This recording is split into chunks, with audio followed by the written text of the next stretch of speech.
பிள்ளை ஜாதகம் பேசாது, அப்பா ஜாதகம் பேசாது. பிள்ளை பிறந்துட்டா ஆம்பளை பிள்ளை 2 ஆம்பளை பிள்ளை பிறந்தா மூத்த ஜாதகம் தான் பேசும்.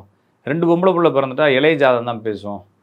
ஒரு குடும்பத்தில் குழந்தை பிறந்துட்டா அந்த அப்பாவுடைய ஜாதத்தையும் அம்மாவுடைய ஜாதத்தையும் பார்க்காதீங்க, பிள்ளைய ஜாதகம் தான் பேசும் அப்படிங்கிறாங்களே. அது உண்மைதானா?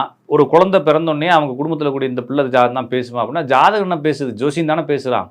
அப்போ ஜாதகம் ஏன் அப்படி பார்த்தாங்க அப்படின்னா, ஒரு காலத்தில் அப்பா அம்மாவுக்கு ஜாதகங்கள் இருக்காது. பொதுவாக அது காலச்சூழலுக்கு தகுந்த மாதிரி இந்த நடைமுறைகள் பழமொழிகள் மாறுது.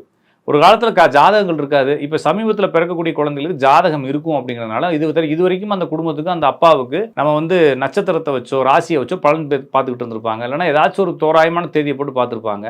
பிள்ளைய பிறந்தோன்னே இன்னும் அக்யூரேசிக்காக பிள்ளை ஜாதகத்தை கொடுன்னு கேட்டிருப்பாங்க. அப்போ சொல்லும்போது சும்மாயே அப்பன் ஜாதகம் பேசாதியா, பிள்ளை ஜாதகம் தான் ஏன் பேசு, பிள்ளை ஜாதகத்தை கூடிய அப்படின்ற வார்த்தையை சும்மா பயன்படுத்தியிருப்பாரு தவிர அதை இவங்க பிடிச்சி வச்சுக்கிட்டு உருட்டிக்கிட்டு இருக்கக்கூடாது. அப்போ அப்பா ஜாதகம் பேசும், அம்மா அப்பா ஜாதகம் பேசும், பிள்ளை ஜாதகம் பேசும், பொம்பளை பிள்ளை ஜாதகம் பேசுன்றதெல்லாம் பொய். எல்லா ஜாதகங்களும் எல்லா தகவலையும் வெளிப்படுத்தும். உங்களுக்கு சில ஜாதகங்களில் இல்லாத தகவல்களை பிள்ளை ஜாதகம் வெளிப்படுத்தும். இப்போ உதாரணத்துக்கு ஒரு அப்பாவும் அம்மாவும் வராங்க, அவங்க 2 பேத்துக்குள்ள சண்டைன்றது தெரியுது.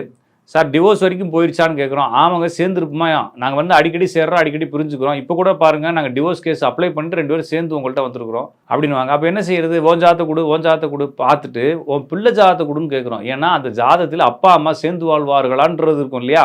அப்போ இன்னும் கொஞ்சம் எக்ஸ்ட்ரா தகவல். இப்போ ஒரு எக்ஸ்ரே எடுக்கிறாரு டாக்டர், அந்த எக்ஸ்ரேல ஏதோ ஒரு பிரச்சனை இருக்குன்னு தெரியுது, ஒரே ஒரு ஈக்கோ எடுத்துகிட்டு வாங்கங்கிறாரு, அதுலேயும் ஒரு பிரச்சனை தெரியுது, ஒரே ஒரு எம்ஆர்ஐ எடுத்துகிட்டு வாங்குறாங்க. அப்போ என்னன்னா அடுத்தடுத்து ஒரு உறுதிப்படுத்தக்கூடிய ஊர்ஜிதப்படுத்தக்கூடிய விஷயங்களுக்கு பிள்ளைகள் ஜாதகத்தை பயன்படுத்தலாம்.